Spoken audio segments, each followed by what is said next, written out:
Hello, fellow Carters. It's breaking news. If you don't live under a shell, you will likely to hear that Fanatics bought Topps. And as you know, Fanatics, they already won the exclusive to produce NBA, NFL, and many other sports trading cards. So they pretty much got the license to everything. And now they are buying Topps. With Fanatics buys Topps for about 500 million US dollars, the valuation of Fanatics can become close to 30 billions. That was big. I mean, this is just a sports memo business. 30 billion, 30.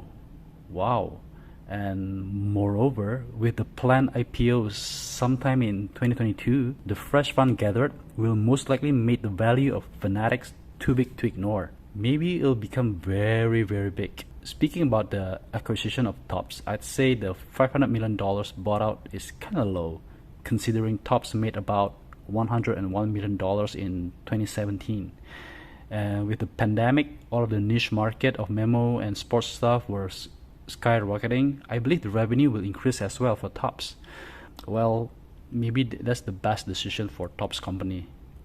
Okay, let's see about Topps. Topps is a very historical company. It was founded in 1938 and you can trace it back to American leaf tobacco and went as Topps Chewing Gum, incorporated in 1947. And after a few go public and private attempts, the company was bought by the Tarnate Company and Madison Dearborn Partners in 2007.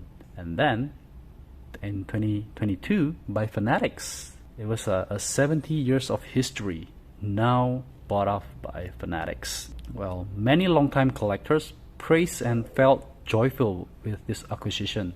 We felt so happy that we will see Topps Chrome and Topps Finest again in sports cards besides MLB.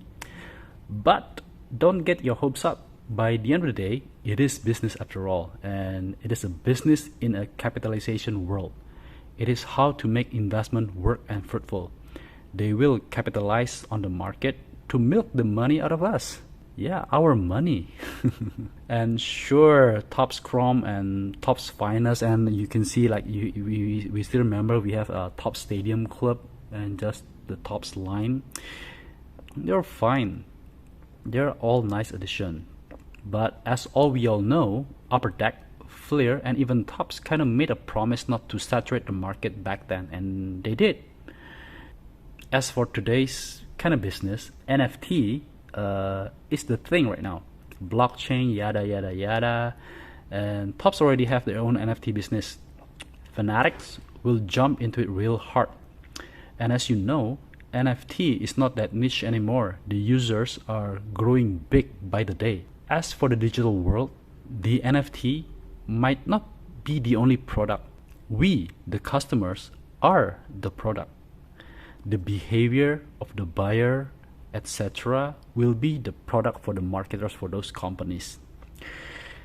When 2026 comes, trust me, there will be about at least 40 to 50 products line combined per spots per year, and that won't differ from what Panini is doing right now. I'd say the Fanatics' next step would be trying to acquire Upper Deck as the one last standing in the glory of trading card business. If this is a big if Upper Deck is acquired, then the premium sets like the Exquisites, Ultimates can make a comeback too. Heck, even maybe, just maybe, Fanatics will bought off some pieces of Panini America to maintain some of the successful brands like Immaculates, National Treasures, and Flawless. And you can ignore the other high-end Panini since most of them are technically junks. Well, I mean, if not Fanatics, some other big company will do the same. Monopoly is always the thing in the business world. If you can monopolize, you can control the price and demand. Pretty much like, say, for example, the Panini's Dutch auctions, if you know what I mean. So Panini trying to sell directly to us collectors through their websites, and they put the Dutch auction. They put like a higher price, say a box of Prism, and for 2Ks, $2,000, and they put it on $2,000. the price will get lower like in a certain time frame. So it's like 2000, 1950, 1900, 1850. So if somebody bought the box at 1850, that's the price of the box. Dutch auction is not for us as the collectors. That's pretty much ruined the whole pricing. And if we talk about monopoly, you know, you can set up the price and then you can control everything. You remember the Monopoly game? See, if you got all of the properties, you can just literally can make other players bankrupt, right? I mean, I grew up with Monopoly board games.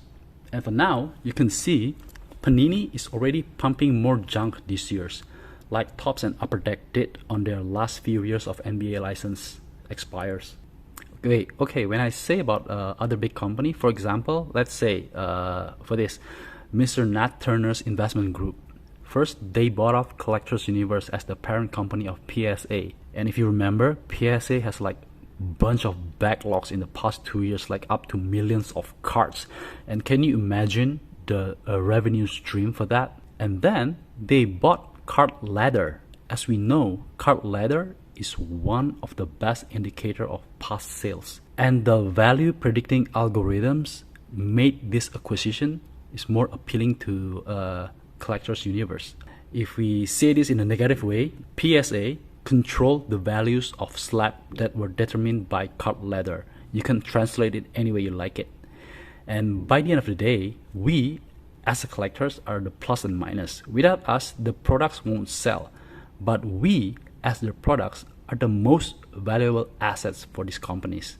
For me, personally, I will try to rediscover my love for the hobby and enjoy it while it lasts. I mean, yeah, it's good to have these Topps Chrome refractors back in the market, but we can't blame these companies to pump like crazy. Maybe these Topps Chrome refractors will have like 36 different parallels like the prisms. Who knows? I mean, nobody knows, and we still don't know where Fanatics going with it. From what I read, Fanatics wants to sell directly to the customer, so they want to cut the distribution. In a way, it's good, but I'm afraid that the brick and mortar shop will suffer. I mean, like in those shops, there was all the actions were happening right there. I mean, like whenever I was young, I like to go to the sports shop, to go there and talk to the owners, break some packs, box waxes, whatever, and discuss about the state of the hobby. But if Fanatics wants to sell it directly to the customers, well, you can lower the price, but I believe that won't be the case. As long as the demand is high, they will test the market with the new prices. That's what Panini doing right now. They test it with the new price, and thanks to the breakers, the boxes and everything is always sold out. And we, as the collectors, like, you know, we suffers with the prices. So like for me, like in the past few years, I just tried to buy singles for my Shaquille O'Neal's collection. But today, I mean, in the past year, I didn't buy any because everything it became so expensive. Like I keep track on my purchases. On 2020, my purchases was like kind of low, and in 2021, it was like a third of 2020 because everything became so expensive. Fanatics buying Topps, I don't know whether it is a good thing or not. We'll just have to wait and see and what's going on later on. So that's just my take on Fanatics buying Topps. Thank you for watching my rant, and I will see you guys on my next episodes. See you guys.